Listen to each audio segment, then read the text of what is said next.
যারা অলরেডি যুক্ত হয়ে গেছো তারা একটু কমেন্ট করে জানিয়ে দাও তো সাউন্ড ক্লিয়ার আছে কিনা। ওকে, ঠিক আছে। ডিয়ার স্টুডেন্ট, সবাইকে শুভেচ্ছা জানাচ্ছি আজকের ক্লাসে। আশা করি সবাই ভালো আছো, সবাই সুস্থ আছো। আজকে আমরা আধুনিক পদার্থবিজ্ঞান এই অধ্যায়টা পড়ব।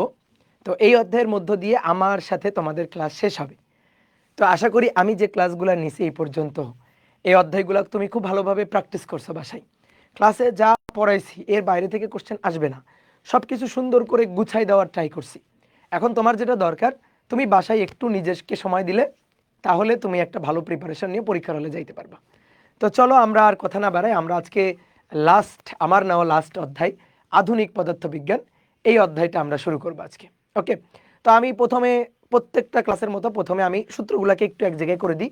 এই অধ্যায়ের সূত্র খুবই কম, এই অধ্যায়ের আসলে দুইটা পার্ট, একটা হচ্ছে আপেক্ষিকতা পার্ট এবং আরেকটা হচ্ছে ফটোতড়িৎক্রিয়া পার্ট। তো আমি সূত্রগুলো প্রথমে এক জায়গায় এনে দিই, তারপরে আমরা ম্যাথ প্রবলেমগুলো সলভ করতে পারবো। ঠিক আছে, তো আসো প্রথমে আপেক্ষিকতা পার্টটা লিখো। আপেক্ষিকতা, আপেক্ষিকতা দেখো, দৈর্ঘ্য, সময় এবং ভরের আপেক্ষিকতা। এগুলো ধরো আমরা অনেক কিছু নিয়ে বুঝতে পারি, কিন্তু এখন আমাদের ম্যাথ করার জন্য একেবারে শর্টকাট ট্রিক্সগুলো মাথায় রাখতে হবে। যে দৈর্ঘ্য L, L equal to L naught root over 1 - v² / c², দৈর্ঘ্যের আপেক্ষিকতা সূত্র। ভরের আপেক্ষিকতা M equal to M naught root over 1 - v² / c²। আর সময়ের আপেক্ষিকতা T equal to T naught root over 1 - v² / c²। M, L এবং টি এগুলো হচ্ছে গতিশীল অবস্থায় পরিমাপকৃত ভর, দৈর্ঘ্য এবং সময়। আর M nought, L nought, T nought নিশ্চল অবস্থায়, নিশ্চল ভর এম নট, নিশ্চল দৈর্ঘ্য এল নট, আর নিশ্চল অবস্থায় সময় পরিমাপ করলে সেটা হচ্ছে টি নট। আমরা এইভাবেই জানি। তো বিশেষ করে দেখো আমাদের এই এল এর সূত্রটা নিয়ে এবং এম এর সূত্রটা নিয়ে কোনো ঝামেলা হয় না। ঝামেলাটা সময়ের সূত্রটা নিয়ে হয়, টি ধরতে ঝামেলা হয়। এই কারণে তোমার একটা শর্টকাট ট্রিক্স আমি শিখাই দিচ্ছি, যে তোমার যদি কোনো ম্যাথ আসে তুমি মাথায় রাখবা মহাকাশের সময়, নবযানের মধ্যে সময়, মহাকাশের সময় বা নবযানের মধ্যে সময় দ্যাট ইজ টি নট, তাহলে পৃথিবীর সময়টা হচ্ছে টি। এভাবে মাথায় রাখবা, পৃথিবীর সময় টি।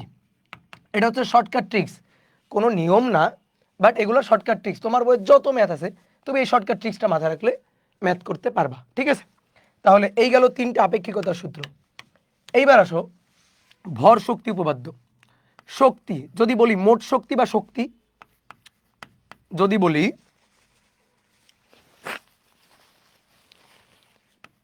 মোট শক্তি বা শক্তি that is equal to mc²।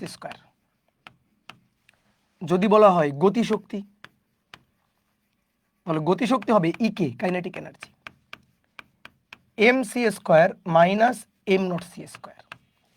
আর নিশ্চল ভর শক্তি বা স্থিতি অবস্থার শক্তি, নিশ্চল ভর শক্তি বা স্থিতি অবস্থার শক্তি, স্থিতি শক্তি that is E naught M naught c²। নিশ্চল ভর এম নট তার c²। ঠিক আছে, আর একটা সূত্র আছে শক্তি এবং ভরবেগের সম্পর্ক, E² equal to p² c² plus am not square c⁴। দেখো শক্তি ই এবং ভরবেগ পি, তাহলে ই এবং পি এর সম্পর্ক, ই এবং পি এর সম্পর্ক। তাহলে এই কটা সূত্র একটু আপেক্ষিকতা অংশ থেকে মাথায় রাখতে হবে। আপেক্ষিকতা অংশ ডান। এবার আসো ফটোতড়িৎক্রিয়া অংশ। এবার আসো ফটোতড়িৎক্রিয়া। ফটোতড়িৎ ক্রিয়া, কোনো ধাতব পাত্রে আলো ফেলে সেই ধাতব পাত থেকে ইলেকট্রন নির্গত করার প্রক্রিয়াটাকে বলা হয় ফটোতড়িৎক্রিয়া। মনে করো এটা একটা ধাতব পাত, এই ধাতব পাতে ইলেকট্রন একটা শক্তি দিয়ে গেঁথে আছে, ইলেকট্রনকে এই ধাতব পাত থেকে টেনে তুলতে একটা নির্দিষ্ট পরিমাণ শক্তি তোমার এখানে খরচ করতে হবে। যে শক্তি খরচ করতে হবে সেটাকে বলা হয় ওয়ার্ক ফাংশন বা কার্যাপেক্ষক, যেটাকে আমরা ফাই দিয়ে লিখি। এবার এই যে ফোটন ফেললাম, ফোটনের শক্তি ই ইকুয়াল টু এইচ/এফ। তাহলে ফোটন একে শক্তি দিবে, ইলেকট্রনকে শক্তি দিবে, ইলেকট্রন ফোটনের কাছ থেকে শক্তি শুষে নিয়ে কার্যাপেক্ষকের পরিমাণ শক্তি এখানে ব্যয় করে ধাতব পাত থেকে উঠে আসবে এবং বাকি শক্তি নিয়ে সে গতিশক্তি নিয়ে ছুটে যাবে। তাহলে শক্তির সংরক্ষণশীলতা অনুযায়ী ফোটনের শক্তি ই সেটা হবে ফাই প্লাস গতিশক্তি কে ম্যাক্স। এবার এই কে ম্যাক্সকে কি লেখা যায়? কে ম্যাক্সকে লেখা যায় হাফ এম ভি স্কোয়ার, কে ম্যাক্সকে আবার লেখা যায় ইভিএস, ঠিক আছে। ফাই হচ্ছে কার্যাপেক্ষক, এটাকে লেখা যায় এইচ এফ নট, এটাকে লেখা যায় H C by lambda nought. F nought কি সূচন কম্পাঙ্ক, ল্যামডা নট কি সূচন তরঙ্গ দৈর্ঘ্য, ই কে কি লেখা যায় E equal to H F equal to H C by lambda. F কি আপতিত আলোর কম্পাঙ্ক, ল্যামডা কি আপতিত আলোর তরঙ্গ দৈর্ঘ্য। বোঝা গেছে? তাহলে এই গেল হচ্ছে ফটো তড়িৎ ক্রিয়ার সূত্র। এখান থেকে একটা গ্রাফ একটু মাথায় রাখতে পারো, এটা এফ, এটা ইভিএস। ইভিএস বনাম এফ এর গ্রাফটা হবে এরকম, ইভিএস বনাম এফ এর গ্রাফটা হবে এরকম। এই পয়েন্টের কম্পাঙ্কটা হচ্ছে সূচন কম্পাঙ্ক এফ নট, আপতিত আলোর কম্পাঙ্ক এফ, আর তার জন্য ইভিএস। ইভিএস মানেই কিন্তু কে ম্যাক্স, ইভিএস মানেই কিন্তু কে ম্যাক্স।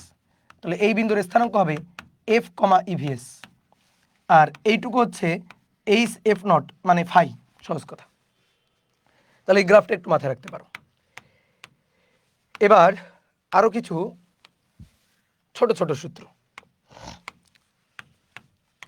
যেমন কোনো পাওয়ার প্ল্যান্টের ক্ষমতা, পাওয়ার প্ল্যান্টের ক্ষমতা, পাওয়ার প্ল্যান্টে মনে করো যে অ্যাটম ভাঙবে, অ্যাটম ভেঙে যে ক্ষমতাটা পাওয়া যাবে P, P equal to E, E হচ্ছে টোটাল শক্তি ডিভাইডেড বাই টাইম, ই কিন্তু টোটাল শক্তি, ই টোটাল। তাহলে অতএব পি ইকুয়াল টু হবে টোটাল শক্তি E equal to M C square. বুঝতে পারছো? Equal to M C square, কি পরিমাণ ভর ওখানে বিভাজিত করা হচ্ছে, equal to M C square divided by T, এরকম। তারপর হচ্ছে ডি ব্রগলি তরঙ্গ দৈর্ঘ্য, ডি ব্রগলি তরঙ্গ দৈর্ঘ্য, ডি ব্রগলির তরঙ্গ দৈর্ঘ্য। দেখো ভরবেগ P equal to H divided by lambda, তাহলে lambda equal to H divided by P, de ব্রগলির বস্তু তরঙ্গ দৈর্ঘ্য। তাহলে তখন lambda equal to H divided by P এর জায়গায় আসে এম ভি, পি মানে কি ভরবেগ, তাহলে পি এর জায়গায় আসে এম ভি, এটা একটা সূত্র। আবার আমরা জানি গতিশক্তি E K equal to P square by two M, তাহলে দেখো তো অতএব P equal to root over two M E K না, তাহলে আমরা কিন্তু ল্যামডা ইকুয়াল টু আরেকটা সূত্র লিখতে পারি H divided by P, P equal to root over two M E K, two M E K. E K মানে কি গতিশক্তি, আর গতিশক্তি মানে দেখো ইভি, এই যে কে ম্যাক্স মানেই তো ই কে, কে ম্যাক্স গতিশক্তি না, সে গতিশক্তি মানে ইভি না, তাহলে এই গতিশক্তি ই কে লেখা যায় ই কে গতিশক্তি half M V square equal to E, E ইলেকট্রনের চার্জ আর ভি হচ্ছে ভোল্টেজ ইভি। তাহলে ল্যামডা ইকুয়াল টু আর একটা সূত্র লেখা যায় H divided by root over two M, E K এর জায়গায় লিখবা ই ইন্টু ভি। এই হচ্ছে এই অধ্যায়ের সূত্র। তাহলে সুন্দর করে সূত্রগুলো এক জায়গায় এনে দিলাম, দেখো সুন্দর করে সূত্রগুলো সব এক জায়গায় এনে দিলাম। বাট তোমার সব সূত্র রিলেটেড ম্যাথ আসেই না, তুমি দেখতে পারবা এখান থেকে এই দৈর্ঘ্য ভর আর সময়ের কিছু ম্যাথ আছে, আর এই যে শক্তির সূত্রের কিছু ম্যাথ আছে, আর ফটো তড়িৎ ক্রিয়ার খুবই রেয়ার দুই একটা ম্যাথ আছে। তো চলো দেখি এবার। বলা হচ্ছে একটা নির্দিষ্ট বৎসরে কোনো একটি দেশে মোট এত কিলোওয়াট আওয়ার বিদ্যুৎ শক্তি উৎপাদন হলে কতটুকু ভর শক্তিতে রূপান্তরিত হয়। এই যে দেখো পি ইকুয়াল টু লিখছিলাম E total M C square, এই যে পাওয়ার প্ল্যান্টের ক্ষমতা, তাহলে ইটি টোটাল এনার্জি এটা equal to M C square. তো বলো তো আমার এখানে কি দেওয়া আছে, ক্ষমতা নাকি এনার্জি দেওয়া আছে? এনার্জি দেওয়া আছে, কিলোওয়াট আওয়ার, এটা কি ক্ষমতার একক? কিলোওয়াট ক্ষমতার একক, কিলোওয়াট আওয়ার এটা শক্তির একক, এটা শক্তির একক। তাহলে আমাদের শক্তি দেওয়া আছে, আমাদের এটা দেওয়া আছে ই দেওয়া আছে। তাহলে এবার আসো equal to M C square, তাহলে ই হচ্ছে 7.5 ইন্টু 10⁻11 কিলো ওয়াট আওয়ার। তাহলে কিলো ওয়াটকে 10⁻³ ওয়াট করলাম, আর আওয়ারকে 3600 দিয়ে গুণ করে জুল সেকেন্ড বানাইলাম। বুঝছো কি করলাম? এই যে কিলোওয়াটকে ওয়াট করব, আওয়ারকে সেকেন্ড করব, ওয়াট সেকেন্ড মানেই হচ্ছে জুল, তো সেই কাজটা আমরা করছি, এসে এককে নিছি। এবার এম আমাদের চাইছে, সি হচ্ছে 3 ইন্টু 10⁸ তার স্কোয়ার। তাহলে আমাদের লাগবে কত? এম লাগবে। তাহলে আসো তো 7.5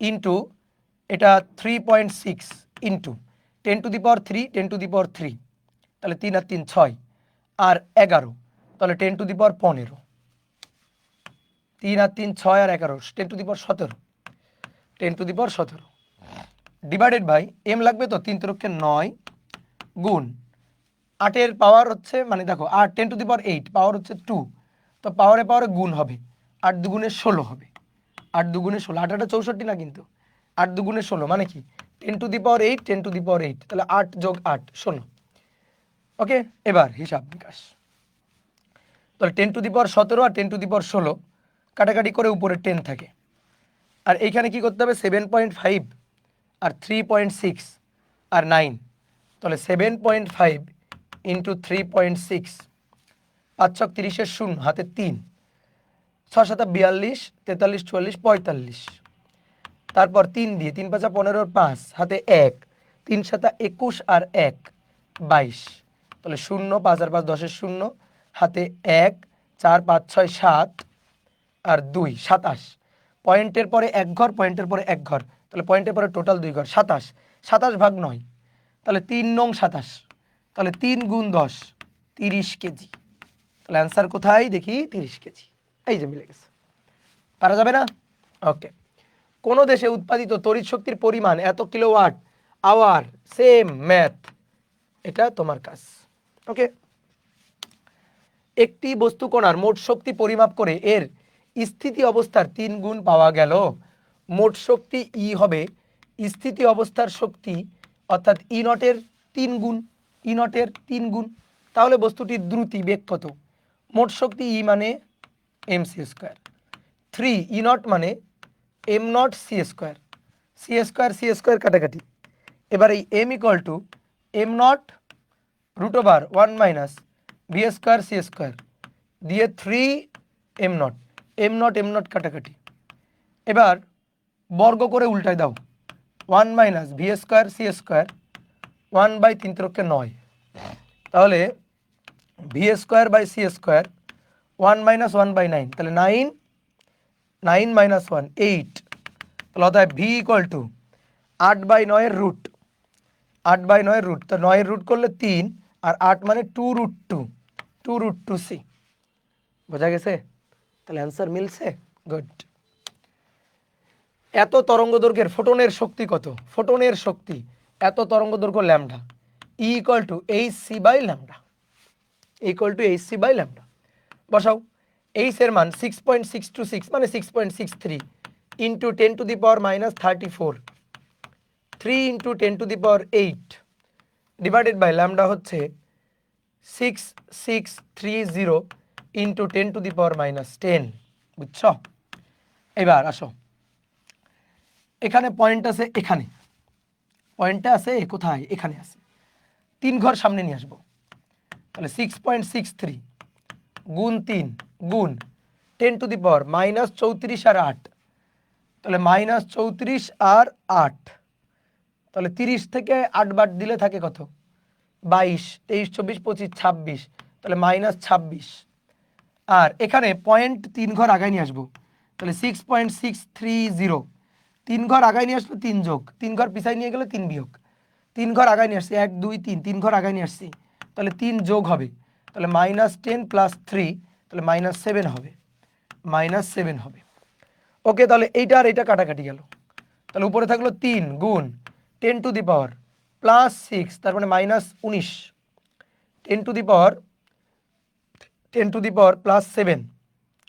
10⁻7 তার মানে 19 20 21 22 23 24 25 26 এস তাহলে এটা এত জুল কিন্তু আমাদের লাগবে ইলেকট্রোভোল্ট মানে 1.6 ইন্টু 10⁻−19 দিয়ে ভাগ দেওয়া এটা কেটে গেল তাহলে 3কে 1.6 দিয়ে ভাগ দিব বাই 3কে 1.5 দিয়ে ভাগ দাও তাহলে 1.5 মানে 3/2 তাহলে 2 চলে গেল উপরে 2 চলে গেল উপরে 3 3 কাটাকাটি অর্থাৎ 2 এর কাছাকাছি যে অ্যান্সারটা থাকবে সেটা হচ্ছে অ্যান্সার মানে 2 এর থেকে একটু কম 2 এর থেকে একটু কম তো 2 এর থেকে একটু কম কত 1.875 এই ছাড়া একটা অপশনে নেই বুঝছো এই যে এটা শেষ একটি ইলেকট্রন স্থির ভর এত যদি ইলেকট্রনটি এত বেগে চলমান থাকে তবে তার ভর কত হবে 0.8 সি যদি থাকে, 0.8 সি, আচ্ছা অত মুখস্থ করার দরকার নেই, তুমি হিসাব করবা, ওটাই ভালো।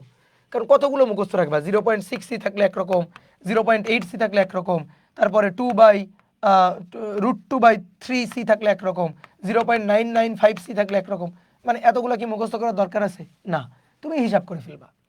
তাহলে এর ভর কত হবে? যদি এত বেগে চলমান থাকে তাহলে তার ভর m = m0 নিচে √1 - v²/c²। তাহলে m0 এর মান 9.1 × 10⁻³ 31, আর নিচে হচ্ছে দেখো √1 - 1 - v²/c²। তার মানে c² কাটাকাটি 0.8 এর স্কোয়ার। বলো তো 1 - 0.8 এর স্কোয়ার করলে কত হয়? পিথাগোরাস 10² - 8² তার রুট করলে কি হয়? 6² এর রুট মানে 6 হয়। তাহলে ঠিক তেমনি 0.1 মানে এখানে 1 আর কি, 1.0 0.8 তাহলে 0.6 এর স্কোয়ার, তাহলে এটা হবে 0.6। বুঝছো আমার কথা? বুঝছো? 1 8 পিথাগোরাস 1 8 6 মানে 10 8 6, তাহলে 9.1 × 10⁻³ ডিভাইডেড বাই 0.6 হবে, ডিভাইডেড বাই 0.6। তাহলে এবার 0.6 দিয়ে একে ভাগ করো, ভাগ করলে দেখো কত আসে। 0.6 দিয়ে যদি একে ভাগ করা হয় তাহলে কত আসে? 0.6 দিয়ে যদি ভাগ করব কাকে? 9কে, 9কে ভাগ করব, তাহলে এখানে পয়েন্ট উঠাই দিই, দিয়ে নিচে 10 গুণ, আর এখানে পয়েন্ট উঠাই দিই, নিয়ে উপরে আবার 10 গুণ, তাহলে 10 আর 10 কাটাকাটি, তাহলে 91/6, 6 10 = 60, 6 11 66, তাহলে 91 6, 6 9 এর মধ্যে যায় একবার, 6 7 8 6, 7 8 9 3 31, 5 6 30, 5 6 30 1, তার মানে 15 সামথিং, এখানে হবে 15 সামথিং, 15 গুণ 10⁻³ কেজি। এবার 15 গুণ 10⁻³ তো নেই, 1.5 × 10⁻³ আছে। আচ্ছা তাহলে একটা কাজ করি, এখানে পয়েন্ট আছে, পয়েন্ট এক ঘর আগাই, তাহলে পয়েন্ট এক ঘর আগালে যোগ 1, এক ঘর আগাবো যোগ 1, তাহলে 30 হবে। এই যে অপশন 1, বোঝা গেল? ক্যালকুলেটর ছাড়া হিসাব নাকি করা যায় না? কেন করা যাবে না?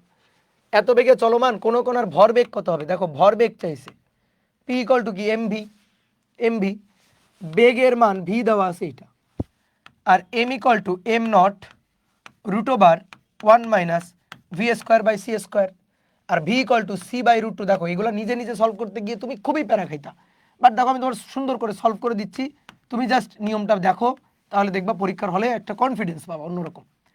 1 - v² মানে এটার, তাহলে ভাই c²/√2² মানে 2, c² কাটাকাটি c/√2। এবার তুমি বলো m0 নিচে কত?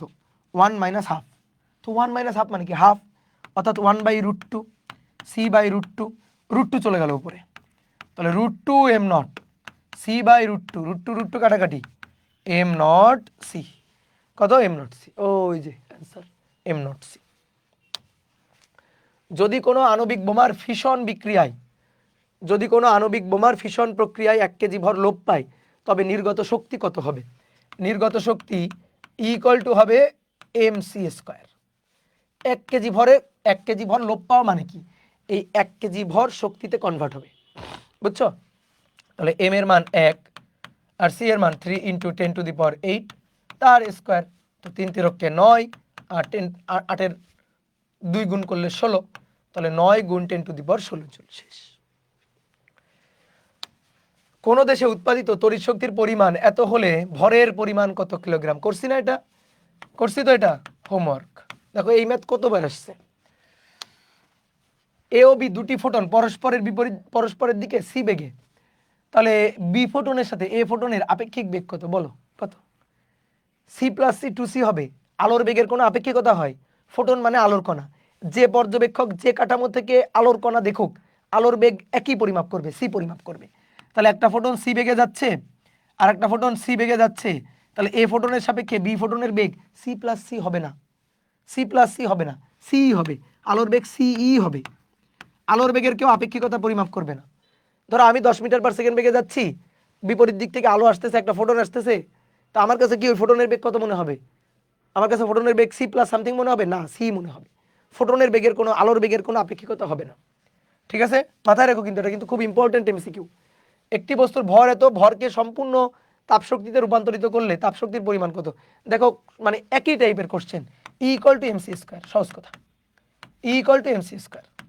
তাহলে এত কেজি 4.81 ইন্টু 10⁻³ সি হচ্ছে 3 ইন্টু 10⁸ তার স্কোয়ার। এবার এটার জুল বানাও। তাহলে 4.81 ইন্টু 3×9 গুণ 16 - 3, 16 থেকে 3 বাদ দাও, 16, 15, 14 বাদ দিলে 13 জুল। 16, 15, 14 বাদ দিলে 13 জুল। ওকে, তাহলে এবার এটার সাথে এটা গুণ করো। 4.81 গুণ হচ্ছে 9, তো 5 ধরে 5 নং 45, বুঝছো? এটাকে যদি আমি 5 ধরি, 4.8 মানে 5, 4.8কে 5 ধরলাম হিসাবে সুবিধার জন্য, বা গুণও তাহলে তুমি করতে পারো। 5 নং কত? 45। তাহলে 45 গুণ 10⁻13 জুল, 45 গুণ 10⁻13 জুল। ঠিক আছে, তাহলে 4.5 পয়েন্ট এক ঘর আগালাম, তাহলে এক ঘর আগানো মানে 1 যোগ 10⁻14 জুল। এখন 4.5-এর কাছাকাছি যেটা আছে, ঠিক আছে, 4.5 থেকে একটু কম, একটু কম, তাহলে 4, এই যে এটা। ঠিক আছে, দ্রুত গতিসম্পন্ন ইলেকট্রন কোনো ধাতুর উপর আঘাত করলে তা থেকে যে রশ্মি নির্গত হয় তার নাম কি? ইলেকট্রন ধাতব পাতে আঘাত করবে, আলো না। যদি দেখো, যদি ফোটন গিয়ে আঘাত করে ধাতব পাতে, ফোটন আঘাত করে এবং তা থেকে যদি ইলেকট্রন নির্গত হয় তাহলে সেটা ফটোতড়িৎ ক্রিয়া, ফটোতড়িৎ ক্রিয়া। ওকে, আর যদি কোনো ধাতব পাতে ইলেকট্রন আঘাত করে, ইলেকট্রন আঘাত করে উল্টা, বুঝছো? এবার উল্টা, ইলেকট্রন ধাতব পাতে আঘাত করবে, ইলেকট্রন ধাতব পাতে আঘাত করলে ধাতব পাত থেকে এই যে ফোটন নির্গত হবে, আলো নির্গত হবে। ফোটন, এই ফোটন মানে এক্স রে, রঞ্জন রশ্মি, বাংলায় বললে কি বলা হয়? রঞ্জন রশ্মি। ফটোতড়িৎ ক্রিয়ার উল্টা প্রক্রিয়ার নাম কি? X ray. ফটোতড়িৎ ক্রিয়ার উল্টা প্রক্রিয়া হচ্ছে এক্স রে। ধাতব পাতে আলো ফেললে তা থেকে ইলেকট্রন নির্গত হয়, এটা হচ্ছে ফটোতড়িৎ ক্রিয়া।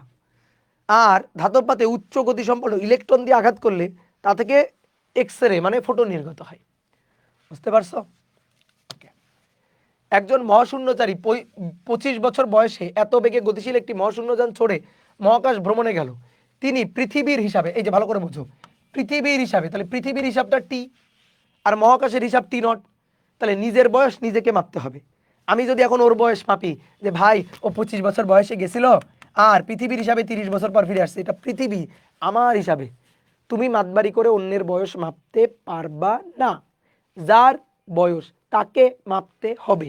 তুমি যদি এখন বলো যে ভাই ওর বয়স হচ্ছে 30 যোগ 25 অর্থাৎ 55 বছর, হবে না, হবে না। তোমার কথা অনুযায়ী ওর বয়স হবে না, ওর বয়স হবে ওর কথা অনুযায়ী।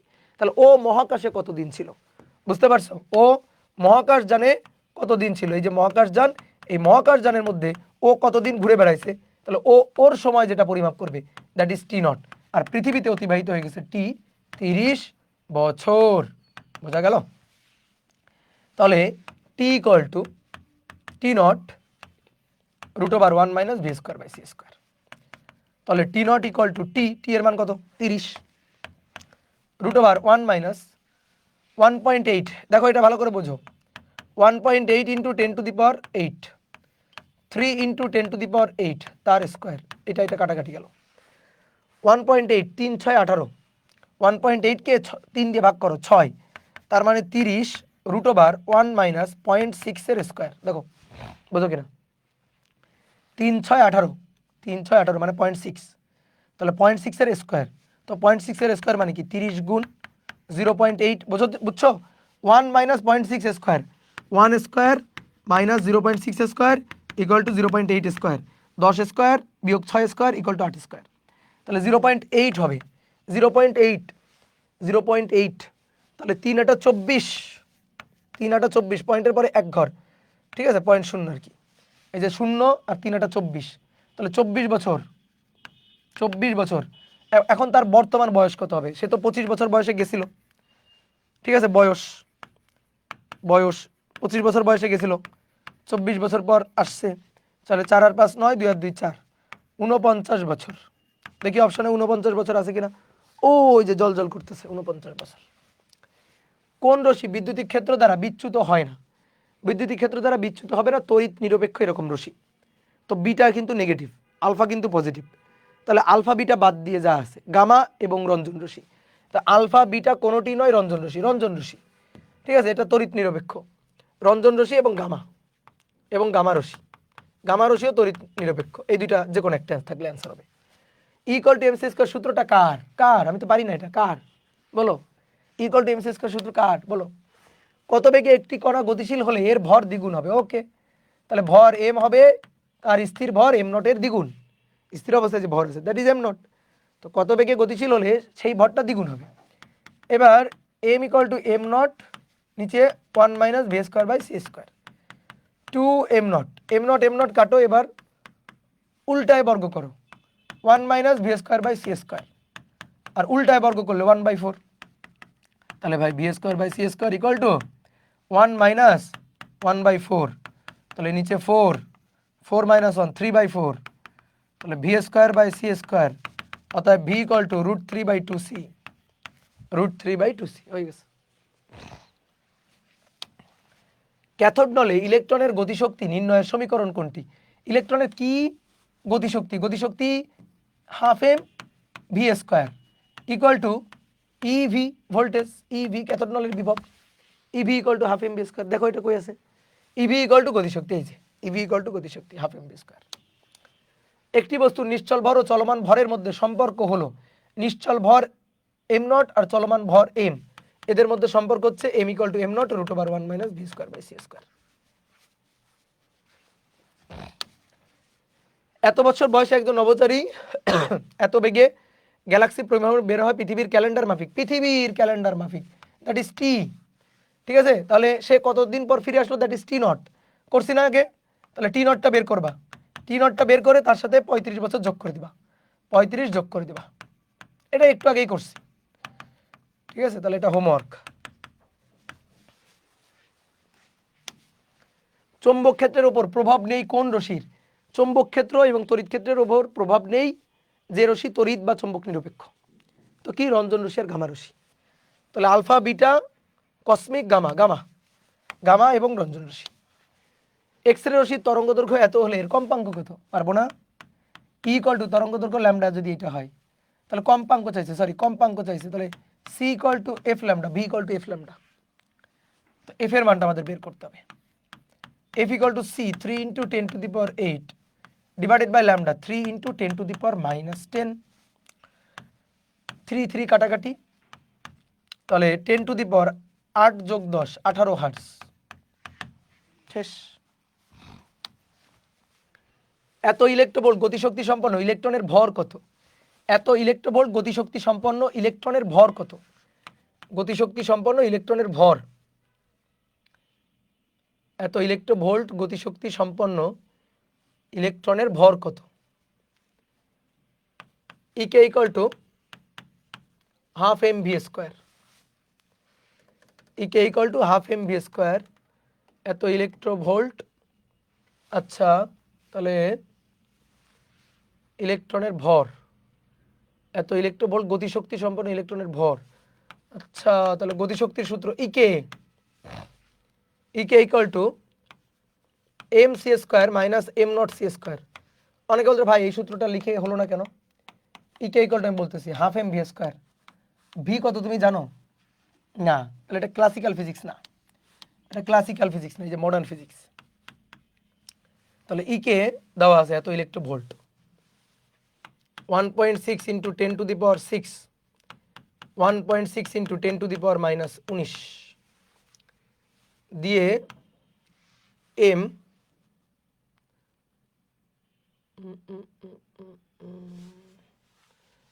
এখানে এম ইকুয়াল টু এম, এখানে তো ভি জানি না। এত গতিশক্তি সম্পন্ন ইলেকট্রনের ভর কত? হ্যাঁ,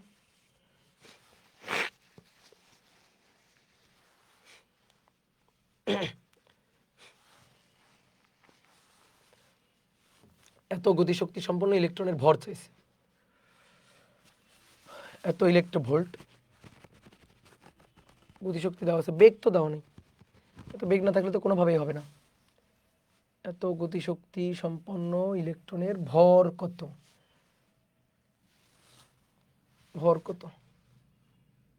আচ্ছা এটা দেখতেছি, দাঁড়ো, এটা একটু পরে দেখতেছি একটু পরে। একজন নভোচারী এত বছর বয়সে এত বেগে মহাশূন্য পর্যবেক্ষণে গেলেন এবং এত বছর পর পৃথিবীতে ফিরে এলেন, তার বয়স এখন কত হবে? Same question. এত বছর পর যে ফিরে এলেন এটা কে বলছে? আমরা বলছি। তাহলে আমরা পৃথিবীতে আছি, এটা টি, তাহলে টি নটটা বের করতে হবে, টি নটটা বের করে যোগ করে দিতে হবে। ওকে, ইকুয়াল টু এইচ এফ সমীকরণে এইচ ধ্রুবকটি কোন বিজ্ঞানীর নাম? প্লাঙ্কের কনস্ট্যান্ট, প্লাঙ্ক, ঠিক আছে, প্লাঙ্কের কনস্ট্যান্ট। 1 কেজি ভরের একটি বস্তু পুরোটাই শক্তিতে রূপান্তরিত হলে কি পরিমাণ শক্তি পাওয়া যাবে? ইকুয়াল টু এমসি স্কয়ার, একটু আগে করছি সেম ম্যাথ। এটা 1 3 ইন্টু 10⁸ তার স্কয়ার, 3 × 9 গুণ 10⁻16 এত জুল। শেষ।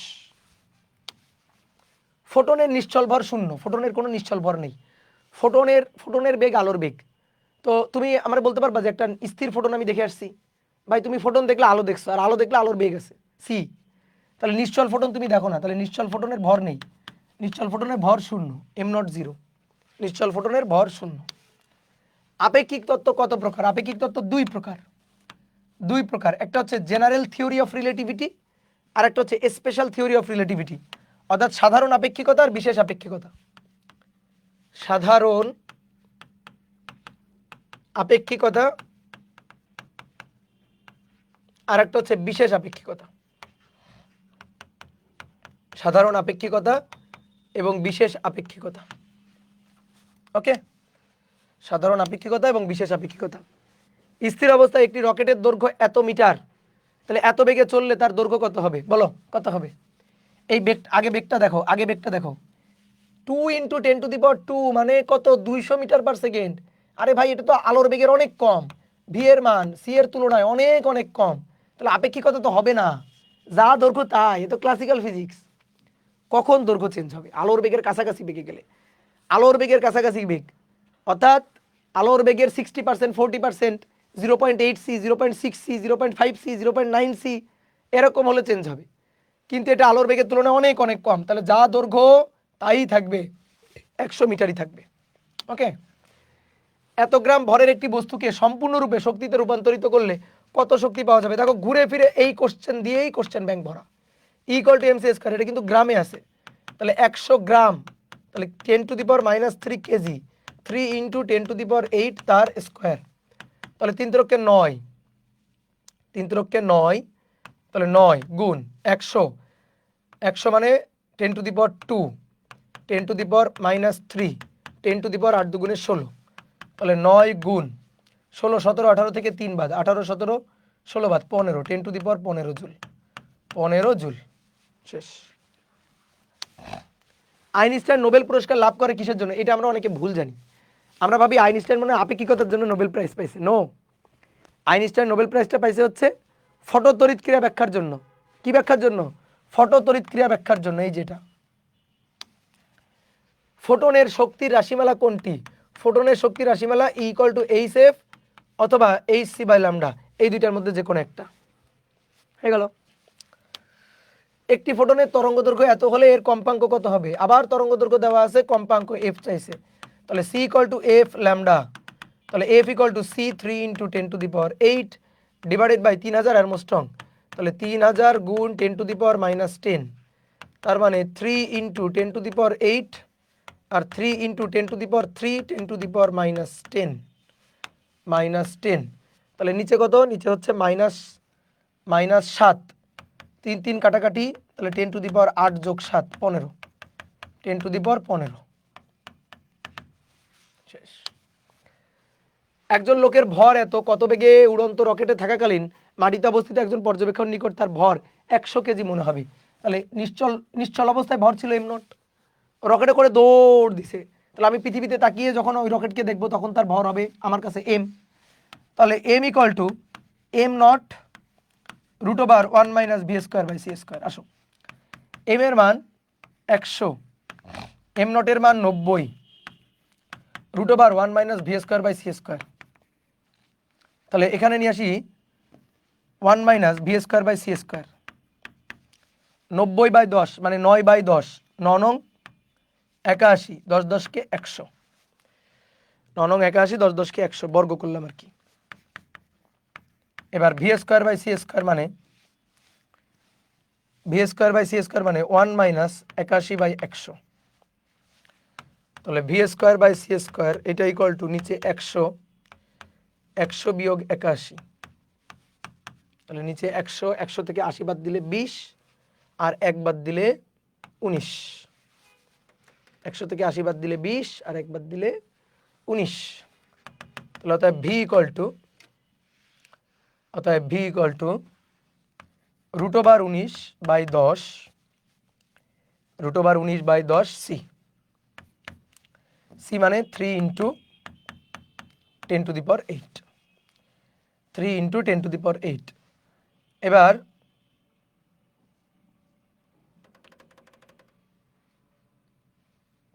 10⁸, 10⁷, আর √19, আচ্ছা 16 একটা বর্গ সংখ্যা আর 5 5 25, তাহলে √19 হবে, √19-এর জায়গায় যদি আমি 16 ধরি তাহলে √16 মানে 4, আর 25 ধরলে এখানে যদি 25 ধরি তাহলে 5, তাহলে 4 পয়েন্ট সামথিং, ধরো 4.2 সামথিং এরকম কিছু একটা, বুঝতে পারছো? 4 পয়েন্ট সামথিং, তাহলে 4.21 এরকম কিছু একটা, ধরো 2 ধরলাম, ইন্টু 10⁷, তাহলে এরকম অ্যান্সার কোনটা আছে?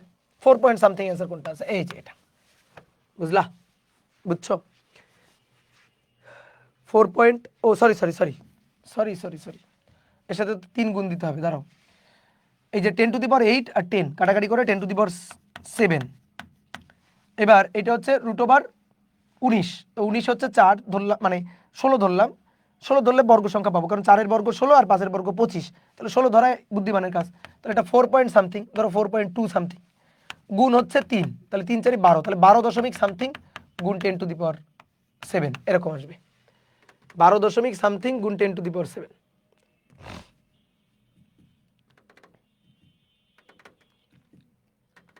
12 দশমিক সামথিং ইন্টু 10⁷, এই যে এটাই হবে, কিন্তু এখানে 10 কেন, এখানে হবে 7, 10⁷, 12 দশমিক সামথিং ইন্টু 10⁷, তাই না? হ্যাঁ, ওকে। এক্স এর মধ্যে চার্জের পরিমাণ কি? এক্স এর কোনো চার্জ নেই, এক্স এর চার্জ শূন্য, এক্স এর কোনো চার্জ আছে না, শূন্য। এক্স রশিতে চার্জের পরিমাণ আবারও একই জিনিস, শূন্য।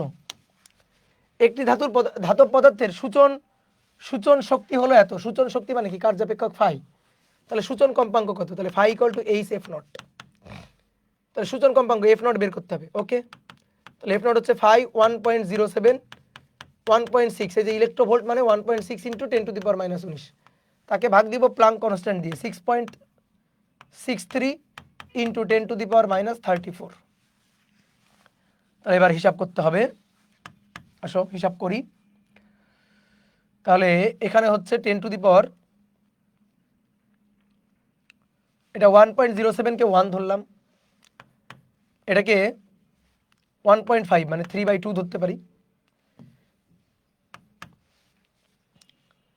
6.63, 34 চলে গেল উপরে, 34 থেকে 19, 34 থেকে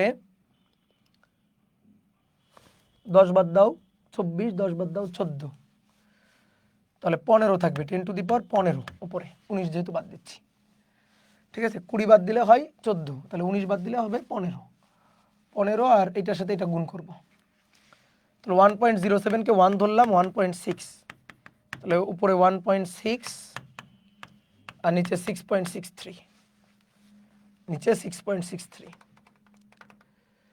তাহলে উপরে যদি 16 বানাই, পয়েন্ট 1 ঘর সরাই দিলাম, তাহলে 16 ভাগ 6.63, তাহলে পয়েন্ট 1 ঘর সরাইলে 10⁻1 বিয়োগ হয় 14 হবে, পয়েন্ট 1 ঘর সরাই দিলাম, তাহলে 16 বাই এটা, এবার 16কে 6 দিয়ে ভাগ দাও, 6 দুগুণে 12, 6 দুগুণে 12, তাহলে 12 দশমিক সামথিং থাকবে আর কি, মানে সরি 2 দশমিক সামথিং, 6 দুগুণে 12, তাহলে 2 দশমিক সামথিং গুণ 10⁻14, 2 দশমিক সামথিং ইন্টু 10⁻14, তাহলে 2 দশমিক, এটা না, এটা না, এটা না, তাহলে 2 দশমিক সামথিং এটা, ঠিক আছে, ভর শক্তি সম্পর্কটা কি? ভর শক্তি সম্পর্ক ইকুয়াল টু এমসি স্কয়ার, ভর আর শক্তির মধ্যে সম্পর্ক, ভর এবং শক্তির মধ্যে সম্পর্ক। একটি এক্স রে নলে এত কিলোভোল্ট বিভব পার্থক্যে একটা ইলেকট্রন নির্গত হলেও এক্স রে রশ্মির সর্বাধিক কম্পাঙ্ক কত হবে? তাহলে এত বিভব পার্থক্যে, তাহলে এত বিভব পার্থক্যে মানে এটা শক্তি E V, E V equal to half M V square, আর সেখান থেকে কি হচ্ছে? এক্স রে নির্গত হচ্ছে, মানে ফোটন নির্গত হচ্ছে। তাহলে এই half M V square equal to H F, তাহলে হাফ এম ভি স্কোয়ার আর লেখার দরকার নেই, তাহলে আমরা লিখবো EB equal to H F. তাহলে আসো দেখি, ই এর মান 1.6 ইন্টু 10⁻⁻19।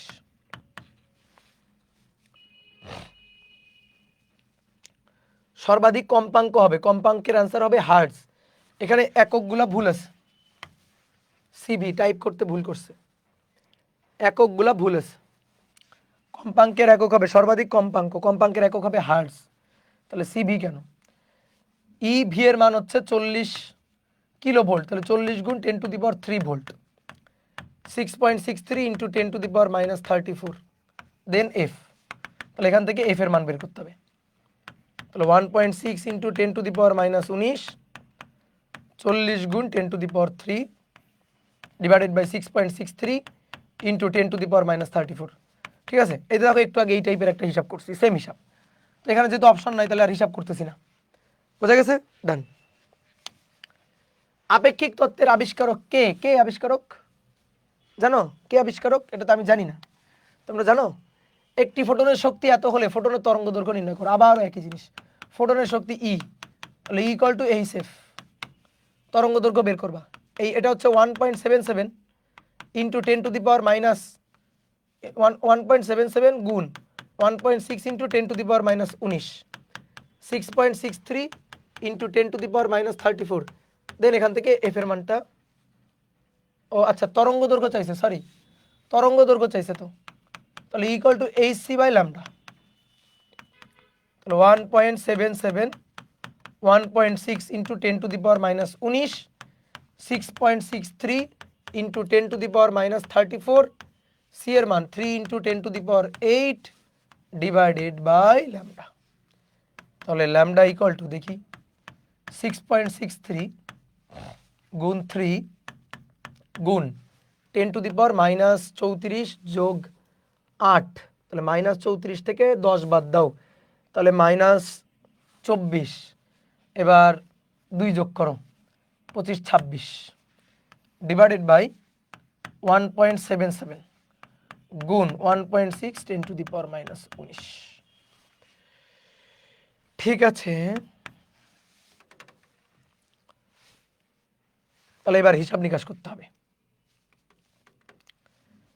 তাহলে গুণ 10⁻⁻26 আর -19 উপরে চলে গেল, তাহলে -7,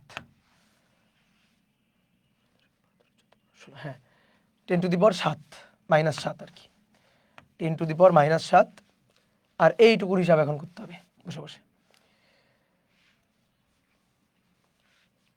তাহলে 6.67 আর 3, 3 তেরোকে 9, 3 তেরোকে 9, 3 6 18 8, হাতে 1, 3 6 18 আর 1 18 আর 1 19, পয়েন্টের পরে 2 ঘর, এই যে, আর নিচে 1.6 আর 1.77, 1.6 আর 1.77, 6 7 42, হাতে 4, 6 7 42 43 44, 4 হাতে 4, 6 কে 6 7 8 9 10, 2 4 7 8 9 10 11, 11 1 হাতে 1 8 2, পয়েন্টের পর 3 ঘর 1 2 3, 2.8 সামথিং, তাহলে এটা হচ্ছে 2.8, নিচে 2.812, তাহলে উপরে 19, 19 কে 20 ধরলাম, আর 2.3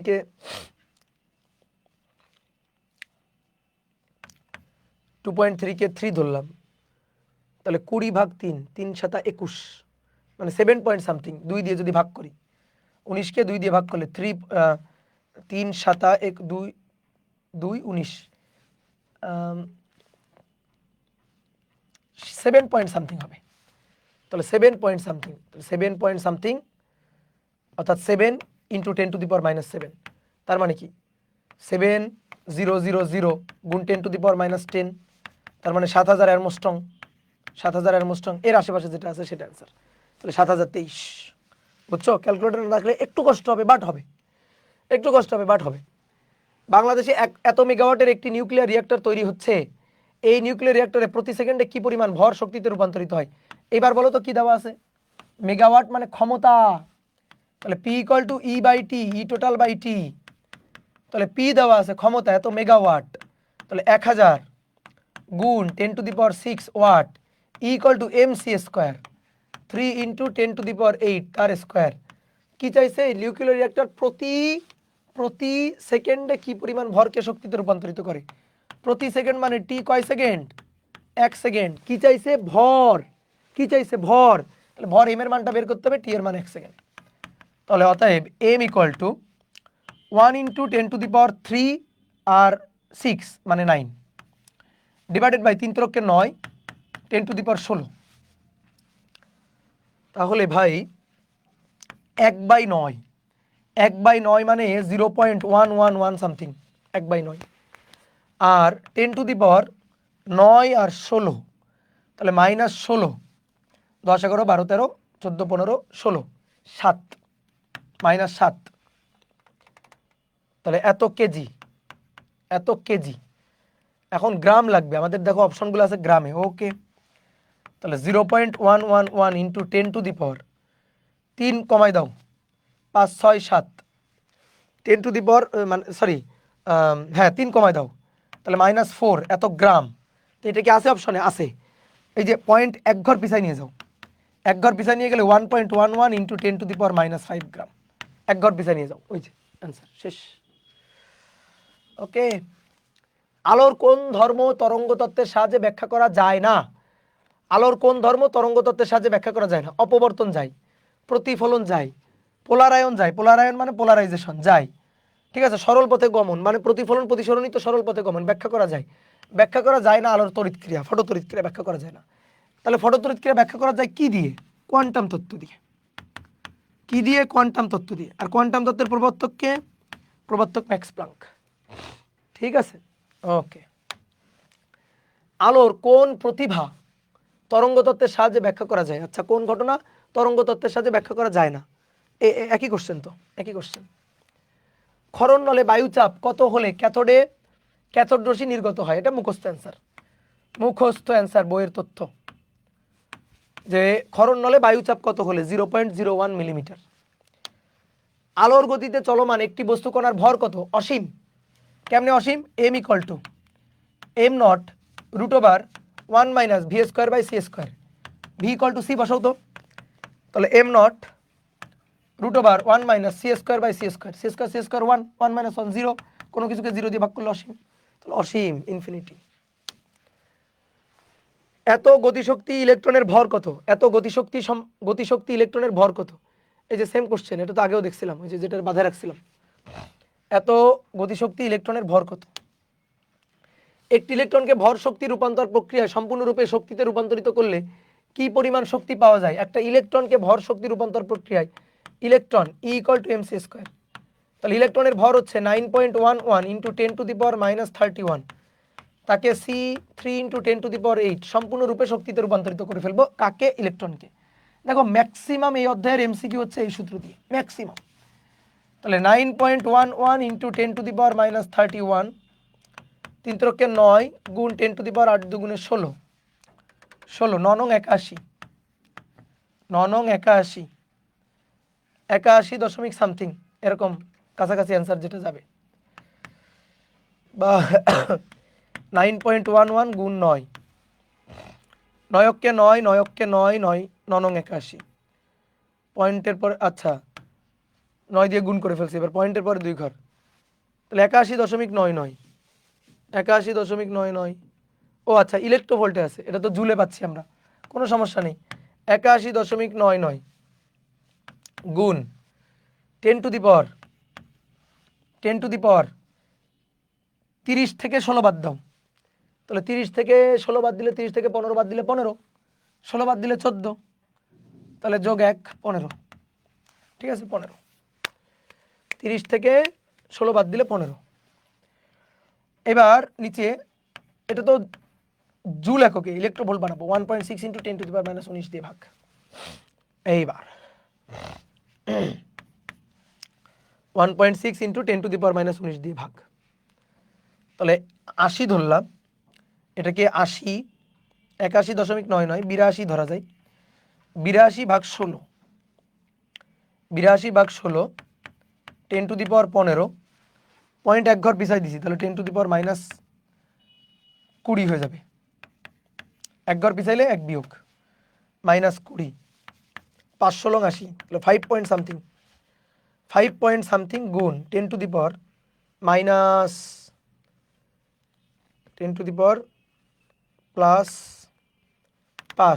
10⁻5 এত ইলেকট্রোভোল্ট, 5 সামথিং 10⁻5 ইলেকট্রোভোল্ট, এই যে এটা আনসার। কোয়ান্টাম তত্ত্বের ধারণা সম্প্রসারিত করেন কোন বিজ্ঞানী? কোয়ান্টাম তত্ত্বের ধারণা সম্প্রসারিত করেন বিজ্ঞানী Einstein, Albert Einstein. Max Planck প্রবর্তক, সম্প্রসারণ করে আইনস্টাইন। নিচের কোন কণাটি মাধ্যাকর্ষণ বল দ্বারা সবচেয়ে বেশি প্রভাবিত হয়? কোন কণাটি মাধ্যাকর্ষণ বল দ্বারা সবচেয়ে বেশি প্রভাবিত হয়? কোন কণাটি মাধ্যাকর্ষণ বল দ্বারা সবচেয়ে বেশি প্রভাবিত হয়? কোন কণা?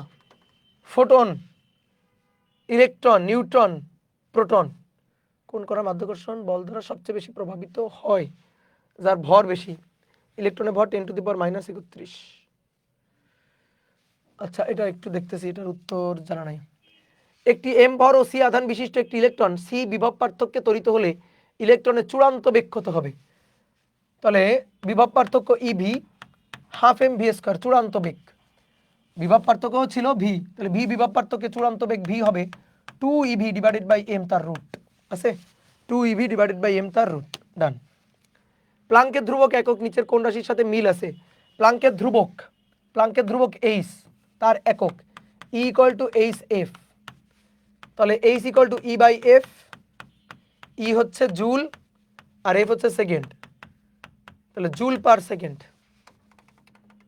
f হচ্ছে পার সেকেন্ড মানে জুল সেকেন্ড। এবার এটা কোন এককের সাথে মিল আছে? জুল মানে কি? জুল মানে হচ্ছে কাজের একক, বল গুণ সরণ, বল হচ্ছে নিউটন, বলের একক নিউটন, সরণের একক মিটার, নিউটন মিটার সেকেন্ড। তাহলে এটা কার সাথে মিল আছে? কম্পাঙ্কের সাথে না, ভরবেগের সাথে।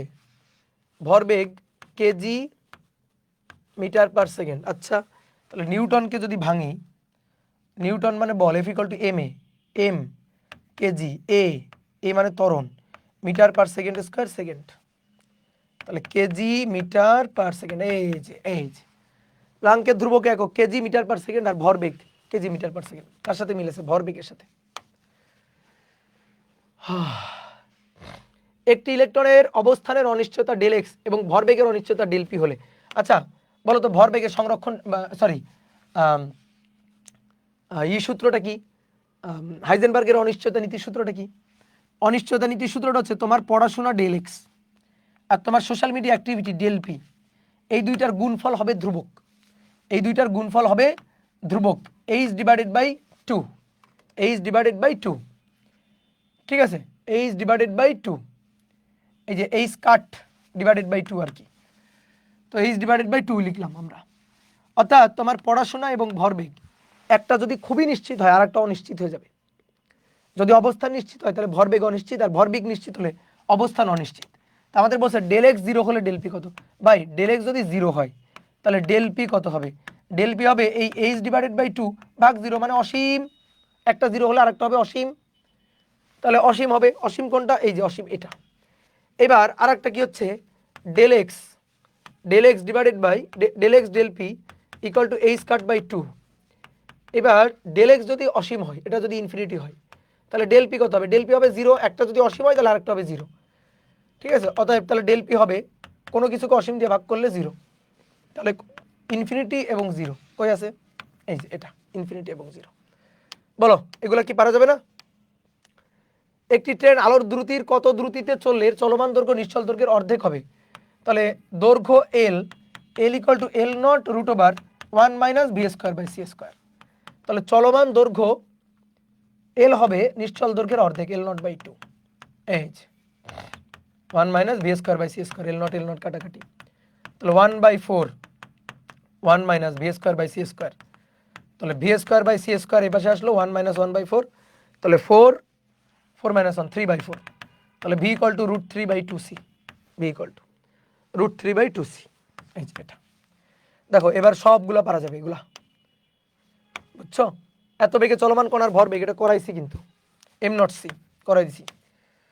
এত তরঙ্গ দৈর্ঘ্যের ফোটনের শক্তি কত? সব একই রকম, একই রকম। শূন্য ভর ও ই শক্তি সম্পন্ন ভরবেগ কত? ভরবেগ p, p ইকুয়াল টু এই যে p² e² c² m0² c⁴ কি বলছে? শূন্য ভর, তাহলে শূন্য ভর মানে m0 0, তাহলে তার ভরবেগ p p sorry e² equal to p² c² plus m0² c⁴, তাহলে ভর কত? শূন্য, তাহলে ভরবেগ হবে p ইকুয়াল টু e/c। আছে অপশনে? দেখো e/c আছে, আছে। এই যে এক্স রে তরঙ্গ দৈর্ঘ্য এত হলে কম্পাঙ্ক কত পারবো? ল্যামডা তরঙ্গ দৈর্ঘ্যের আলো একটি ধাতব পৃষ্ঠে আপতিত হলে নিশ্চিত ইলেকট্রনের সর্বোচ্চ গতিশক্তি কত হবে? তাহলে এই যে ধাতবপাত, এই ধাতবপাতে ল্যামডা তরঙ্গ দৈর্ঘ্যের আলো পড়ছে। ধাতবপাতের কার্যাপেক্ষক 2.3 ইলেকট্রোভোল্ট, তাহলে নির্গত ইলেকট্রনের গতিশক্তি k max। তাহলে ভাই E equal to 5 plus k max, তাহলে আমাদের গতিশক্তি k max চাইছে, তাহলে k max হবে E - 5, তাহলে E হচ্ছে hc/λ - 5 2.3 ইলেকট্রোভোল্ট। ঠিক আছে, দেখো এটা কই আছে? hc/λ - 2.3 ইলেকট্রোভোল্ট, এই যে এটা শেষ, বুঝছো? এখন দাঁড়াও, এটা এটা একটু দেখি, এটা একটু দেখি, আমি একটু কোশ্চেন ব্যাংকটা দেখি।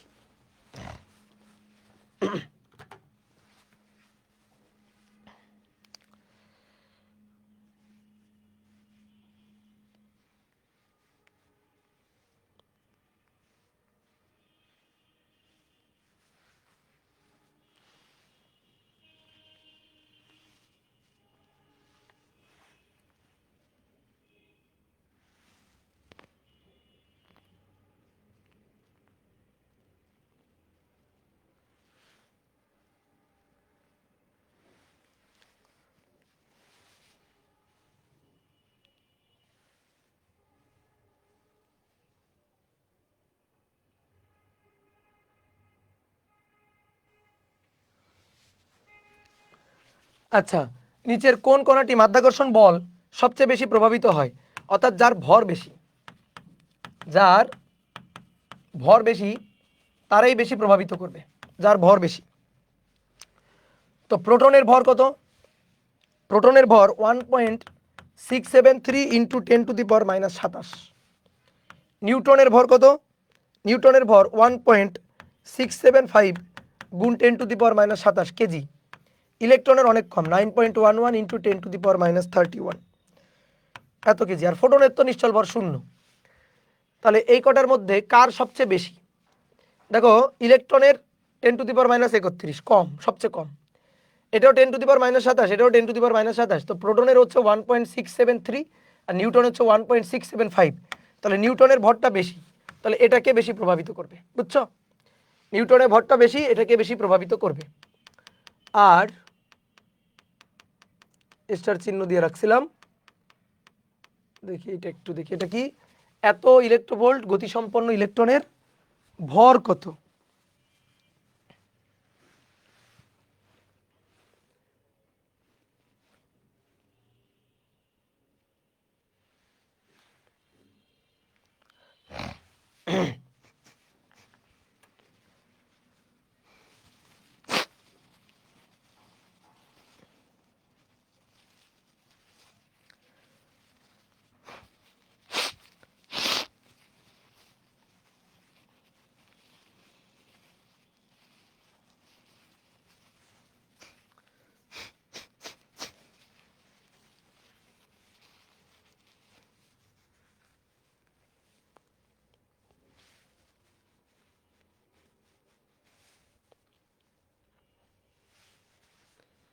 এত গতিশক্তি সম্পন্ন ইলেকট্রনের ভর কত?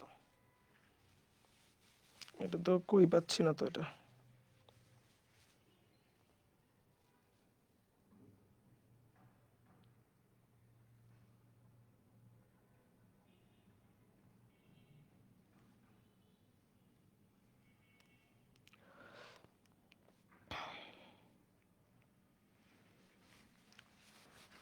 আচ্ছা দেখি একবার ট্রাই করে দেখি।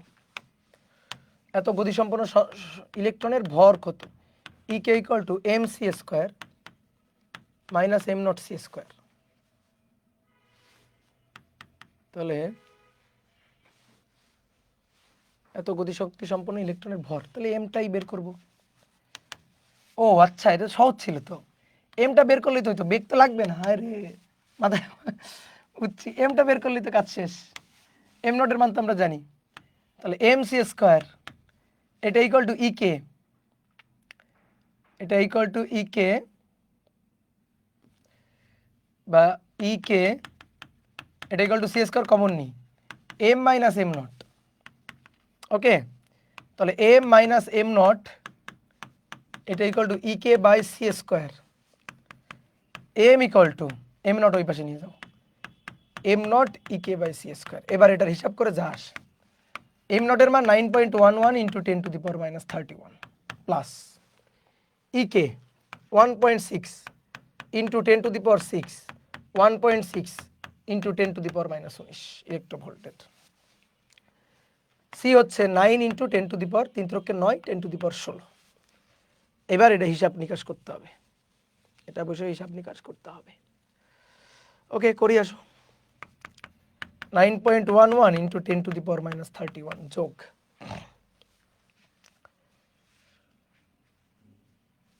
উপরে 1.6 1.6 1.6 1.6 6 36 6 হাতে 3 6 কে 6 7 8 9 আর এটা হচ্ছে 16।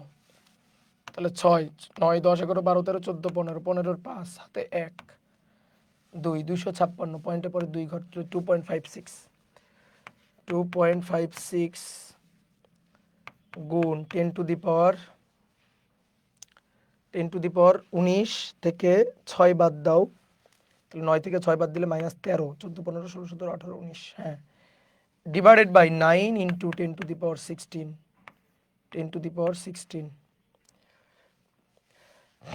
তাহলে 2.56 কে 3 ধরলাম, 3 তিরককে 9 নিচে 3, তাহলে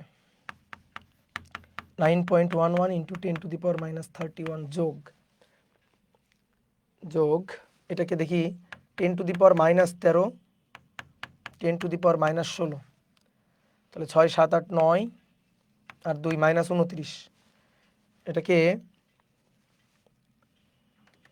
-29, তাহলে 256 পয়েন্ট 2 ঘর পিছাই দিলাম দিয়ে 10⁻−15 -15 10⁻−16, তাহলে -31 হয়ে গেল, -31 হয়ে গেল। আর নিচে ভাগ হচ্ছে 9। এবার 256কে 9 দিয়ে ভাগ দাও, 256 ভাগ 9 3 নং 27, তাহলে 3 নং 27 9 দুগুণে 18 9 দুগুণে 18 18 19 20 21 22 23 24 25 7 76 76, তাহলে 76কে 3 নং 27 8 নং 72 8 নং 72, তাহলে 8 28 দশমিক সামথিং, তাহলে এটা 28 আর 9 28 আর 9 28 আর 9 আর 29 30 31 32 33 34 35 36 37 37 দশমিক সামথিং গুণ 10⁻31 কেজি। ওকে ডান, ওকে ডান, এটা হচ্ছে অ্যান্সার। বুঝছো, একটু কষ্ট হয়েছে বাট পারছি। তো দু একটা তো থাকবে, এরকম কঠিন একটু থাকবে না দু একটা, তাহলে অধ্যায় শেষ। বুঝা গেছে? তাহলে আরও একটা অধ্যায় আমরা শেষ করে ফেললাম। তাহলে আমাদের সিলেবাস মোটামুটি ডান। তাহলে যা পড়াইছি এগুলো একটু ভালো করে পড়ো এবং দেখো কোশ্চেন ব্যাংকের দেখবে 80% সলভ হয়ে গেছে। তুমি এখন কোশ্চেন ব্যাংক ধরলে একটা অন্য রকম কনফিডেন্স পাবা। বাট যারা ক্লাস করবে না, কোর্সে ভর্তি হয়েছে তারপরেও ক্লাসটা ঠিকঠাক মতো করে নাই, পড়াশোনাটা এখনও ঠিকঠাক মতো করে নাই, বলো তারে দিয়ে কি আর হবে? নিজে অ্যান্সারটা বলো, হবে না। সো নিজের উপরে কনফিডেন্স রাখো, তুমি চেষ্টা করছো, তুমি পারবা। নিজের উপরে কনফিডেন্স রেখে পরীক্ষার হলে যাবা, আর পরীক্ষার হলে গিয়ে তোমার মনে হবে আরে মানে ভাইয়ারা পড়াইছিল, এই জিনিসটা জাস্ট মনে হবে। মানে পরীক্ষার হলে দেখবা অটোমেটিক্যালি তোমার মানে মন থেকে একটা কৃতজ্ঞতা বোধ চলে আসবে, যদি তুমি নিজে পরিশ্রম করো। ঠিক আছে, তাহলেই তো তুমি বুঝতে পারবা যে তুমি যদি ক্লাস করো তাহলে তো তুমি বুঝতে পারবা যে আরে ক্লাসটা করে অনেক লাভ হয়েছে, এই ক্লাসগুলো করা আসলে দরকার ছিল, এই হ্যান্ড ক্যালকুলেশনগুলো দেখা আসলে দরকার ছিল। বুঝছো? পয়েন্টের পরে মানে আমরা যখন পয়েন্ট আগায় নিয়ে আসবো, তখন যে কয় ঘর আগায় নিয়ে আসবো সেই কয় যোগ দিব, আর যতটুকু পিছায় নিয়ে যাবো ততটুকু বিয়োগ দিব। এই ব্যাপারগুলো কেউ যদি না জানে, সে হ্যান্ড ক্যালকুলেশনের ব্যাপারগুলো পারবে না।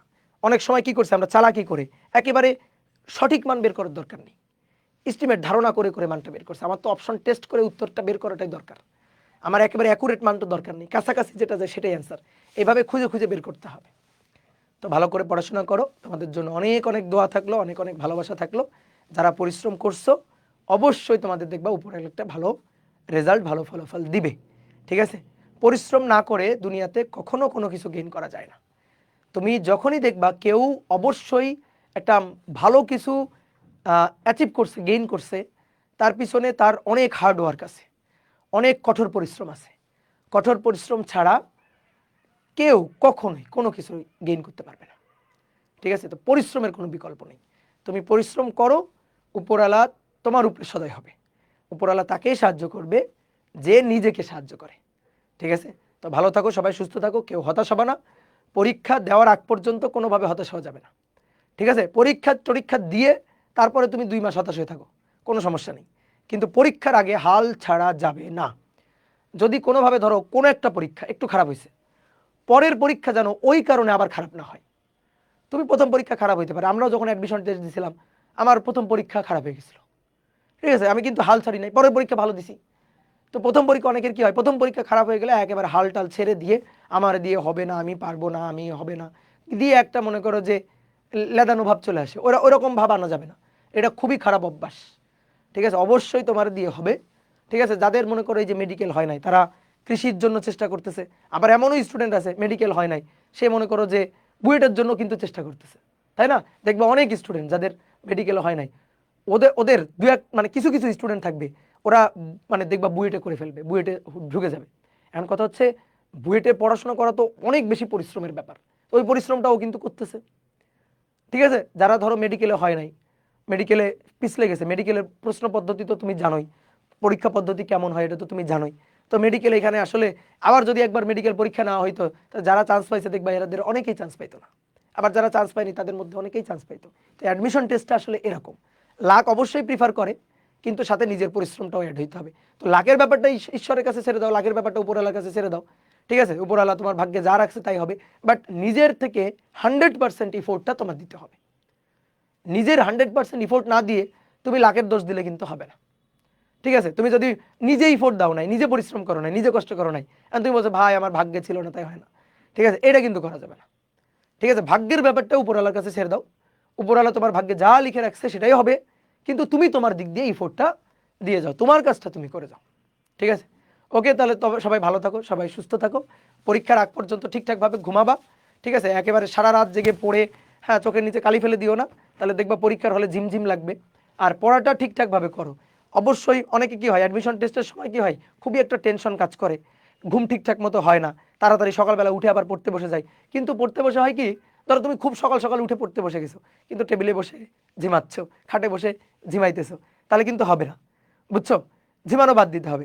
তাহলে কি করতে হবে, তোমার যদি ঘুম পারফেক্টলি না হয় তুমি আরো 1 ঘন্টা ঘুমাও, তুমি আরো 2 ঘন্টা ঘুমাও, বাট পড়ার সময়টা একেবারে মনোযোগ দিয়ে পড়ো। বুঝতে পারছো? ঘুমের সাথে কোনো কম্প্রোমাইজ করা যাবে না, ঘুম লাগবেই। মিনিমাম ধরো 7 ঘন্টা ঘুমাবা। ঠিক আছে, 7 ঘন্টা মিনিমাম ঘুমাবা, 7 ঘন্টা এনাফ।